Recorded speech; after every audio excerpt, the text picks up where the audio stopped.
CNN has learned President Trump is very upset over the poor turnout at his Oklahoma rally. We heard nothing today from the president on this new spike in cases, despite his 2 media appearances. The former VP is now expressing regret, pushing back against accusations that he's taking the black vote for granted.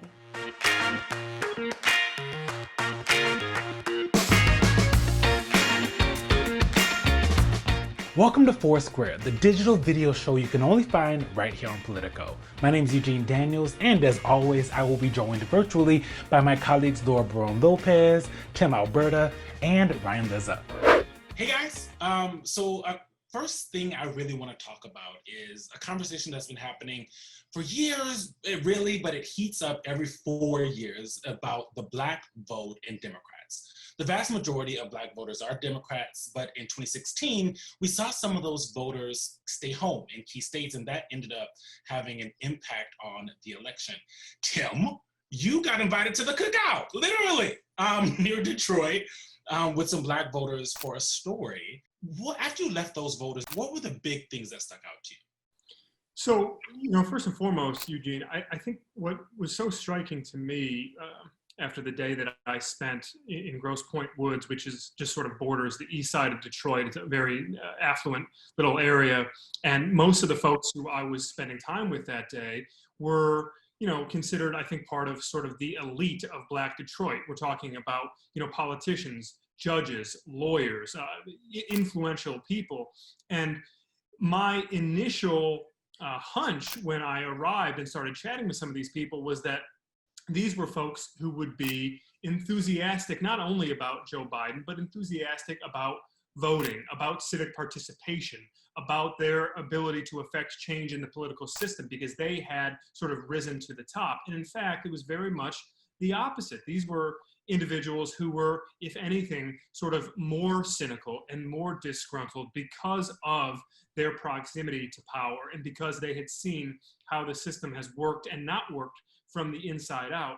And I was just really struck at just sort of how defeated and how resigned so many of these individuals felt when talking about national politics. Most of them were echoing the same point over and over and over again, which is that really we all realized that if Barack Obama as president wasn't going to dramatically change things for the black community, then probably no one was. They still just kind of came back to this same conclusion, which is that no matter which party controls the White House, the fundamentals of being a black person in America do not change. Laura, you cover demographics and the politics surrounding them. The concern that you hear from Tim's piece, from a lot of other pieces, and a lot of reporting you've done, is not that voters are going to run to President Trump. Black voters aren't going to run to President Trump in large numbers, or really at all, but that a margin of them will stay home or may be able to be tipped off. How dangerous is that for Biden?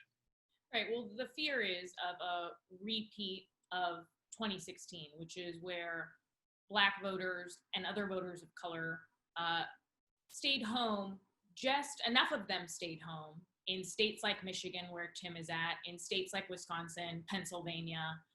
And so if they decide to stay home again, because right now you're seeing coronavirus, you're seeing a disproportionately impact Black Americans, you're seeing these mass protests in response to police brutality, but they're also about the larger systemic racism that Black Americans have had to deal with since the founding of the country, and the economic downturn that disproportionately hits them as well.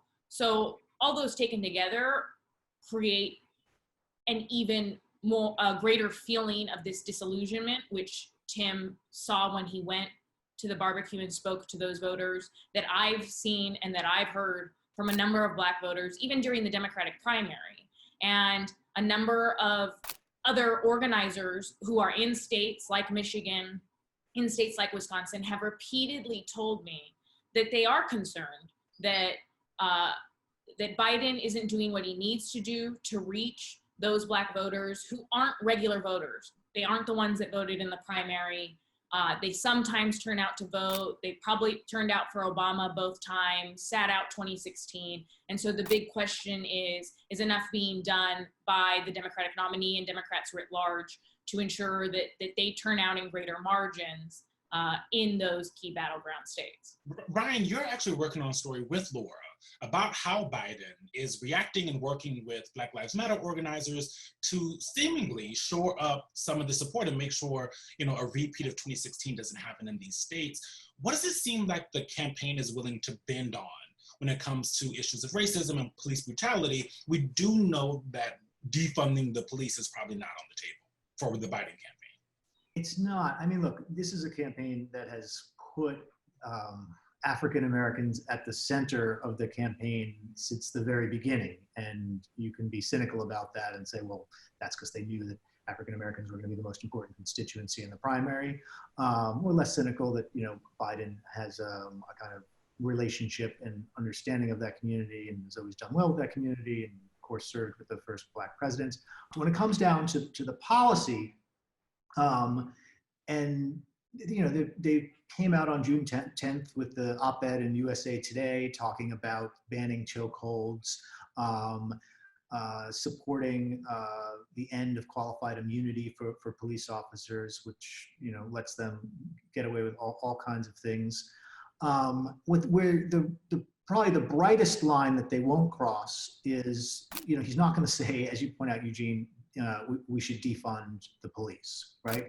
And he's very committed to the COPS program, the community policing program that came out of the 1994 crime bill, which does not have a great reputation anymore among Democrats, but he still is committed to this federal funding for community policing.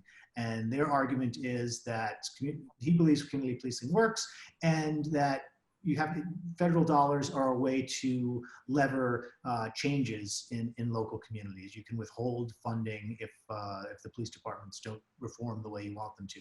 On the $300 million that Biden wants to direct towards the COPS program, the community policing, he first introduced that last July, so in the middle of the primary, and activists really considered it an insult that, and these are activists that are leading Black Lives Matter movements all across the country. They were troubled by the fact that after this month of unrest, Biden's campaign didn't decide to go back to the drawing board or try to change that in any way, shape, or form. Instead, they've promoted it more. Just to return to the raw politics of this, Black vote share did not increase throughout this primary, that the spike in turnout you saw in most of these places was due to suburban whites and independents voting in this Democratic primary. It was not due to more Black voters. In fact, most of the data that we can go off of, precinct by precinct, county by county, and exit polling, when you look at them all in concert, suggest that there was actually a pretty consistent drop-off in Black vote share from 2016 to 2020. So those two things can be true at the same time, and it's worth recognizing that, yes, Biden was the overwhelming choice of the Black community, but there were not signs of great intensity and enthusiasm in that community. And that's something that's got to worry the Biden campaign a little bit. The last few months have sort of been brutal for President Trump. He's been criticized heavily for his handling of COVID-19, the protests against police brutality. He's been trailing Joe Biden in national swing state polls, which we just talked about. But there's still a lot of time to go at this point, but it does seem like his campaign is sputtering a little bit. This past weekend, he had a rally in Tulsa to try and reset the narrative, maybe control it a little bit more. And that didn't seem like it worked. Mostly the coverage was about the fact that there weren't that many people there, and that I was with the president at the time, and the rally kind of looked and felt pretty empty. Laura, his speech was about an hour and 40 minutes, and it was kind of all over the place, which we're used to. But what is the message that he's really trying to get across for his reelect, or is that not clear yet? No, I think there were definitely themes from that speech that he's carried with him throughout the past week. And one of those big themes is fear of the other. We heard him refer to the coronavirus repeatedly as the Chinese virus, but also as the, quote, Kung flu, which is a xenophobic nickname for the virus. And then he also repeatedly talked about and boosted up the Confederacy, Confederate monuments. And this is an attempt by President Trump to, again, rally his base around him to speak directly to his predominantly white and conservative base, and And he repeated that again later this week in Arizona, again, embracing the Confederacy and this politics of white grievance. So I expect that we're going to see much more of that as we head into or closer to November. It's a tactic that he has also used ahead of 2018 and in 2016. Yeah, and the thing that struck me was that the message feels the same, but the world feels different, right? Like the country does not feel the same as it did in 2016 and 2018. Hell, even 4 months ago, or kind of surrounding these issues. Like the president is saying one thing, but polls are suggesting the American people are moving into an opposite direction. That's right, Eugene. Look, 3 months ago, when Gallup was polling the president's approval in mid-March, a couple of weeks into the COVID outbreak, just at the beginning of it, the president's approval rating was at 49 approve, 45 disapprove. That's about as strong as he's been at any point throughout his presidency. And his team felt really, really good. The president's reelection team felt like, look, if this guy's going to hover around 50 with the economy in good shape, then this guy's going to get across the finish line. He's going to get another 4 years. And obviously, everything has changed in the 3 months since, except the president. The president has not adapted to these new circumstances, and the polling reflects how the public feels accordingly. If you look at Gallup's most recent numbers on approve, disapprove, he's now at 39 approve, 57 disapprove. So he's a net negative 18, and he was a net plus 4 3 months ago. That's a 22-point swing in 3 months. You don't see that in an election year with an incumbent president. What you're probably going to see is the Trump campaign approach a crossroads here pretty quickly. Eugene, you used the word sputtering earlier. I would say more like floundering or drowning. I mean, this is a campaign in crisis at the moment, and they are quickly going to come to a crossroads here where they're going to make a decision. Does the president and his team make a real concerted effort to pivot in a concerted way, an obvious, overt, conspicuous pivot back toward the middle of the electorate, recognizing that presidential politics is a coalition business and that his base is going to turn out? He's not going to suffer losses among the conservative evangelical suburban / exurban and rural base. Who he's struggling with are these suburban college-educated women, right, who he's now losing by 25, 30 points in a lot of these polls. Are they going to make a pivot to address the concerns of those voters, or are they going to stay the course, double down, let Trump be Trump, and on this current trajectory, watch him lose by 120 electoral votes? Just to add on to what Tim was saying, I mean, the latest New York Times Siena poll that came out yesterday, 61% disapprove of Trump's handling of race relations. 53% disapprove of Trump's handling of criminal justice. And then the Battleground poll, also from New York Times and Siena, that came out today, showed that even though Trump had higher approval ratings in terms of just his handling of the presidency, he was about 42% there. He didn't break 42 in any of the Battleground states in terms of support. I mean, that's wild for an incumbent president. Ryan, when campaigns aren't going well, which is what's happening right now with the Trump campaign, there feels like a whole lot of finger pointing starts to happen, right? So what do we know about what's going on inside the campaign right now? Are they, like Tim said, are they thinking about changing their minds? Are they thinking about letting Trump be Trump? Like, what is the inner turmoil, I guess, going on? I don't have a good answer. I think it doesn't even matter. I mean, there's like campaign infrastructure and Facebook ads and any of the, and turnout operations. There's none of that. That stuff can matter around the margins in a close race. But you have a president who is at the center of our politics every single day, who has just been faced with 3 of the most enormous crises, that any president is faced with. A pandemic, an economic collapse, and coast to coast social unrest. On the pandemic, he basically has given up and talks about how he wants to decrease testing because it doesn't like the numbers. On the economy, after hitting it pretty hard with a big stimulus bill, it looks like we might not get some of the necessary relief we're going to need in July.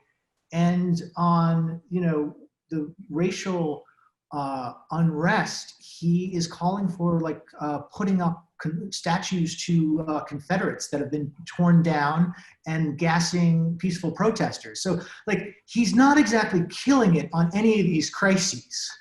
And so I don't think we should be shocked that Biden, is up by 10 points. And I don't think he expected the backlash against it from people who are just who looked the other way with a lot of those racial appeals. But the smartest thing Joe Biden has done is just stay in his basement and keep this as a referendum on Trump's leadership. This president has been dealt a terrible hand. There's no question about that. It is objectively true that we've never seen this sort of interconnected series of crises crashing over a presidency in an election year. That's true. But it's also true that with every crisis, there's an opportunity. And the president, time and time again here, is missing his opportunity, right? There, when you are the head of state and you are experiencing this sort of cultural and societal turmoil, there is a real opportunity to step into that breach and to try and bring people together. Instead, to Ryan's point, to Laura's point, he just seems to go back time and time again to the same playbook to inflame rather than to heal. And in an election year, it's just not smart. It's not good politics. I mean, obviously it's bad for other reasons, but politically it doesn't make any sense. So for our final lightning round, this one's called the long or the short. Basically, I want you guys to tell me whether what I'm gonna play for you is gonna be around for the long term or the short term. When you do testing to that extent, you're gonna find more people, you're gonna find more cases.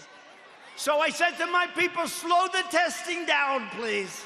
It was a comment that he made in jest. It's a comment that he made in passing. Were you just kidding, or do you have a plan to slow down testing? I don't kid. Let me just tell you. Let me make it clear.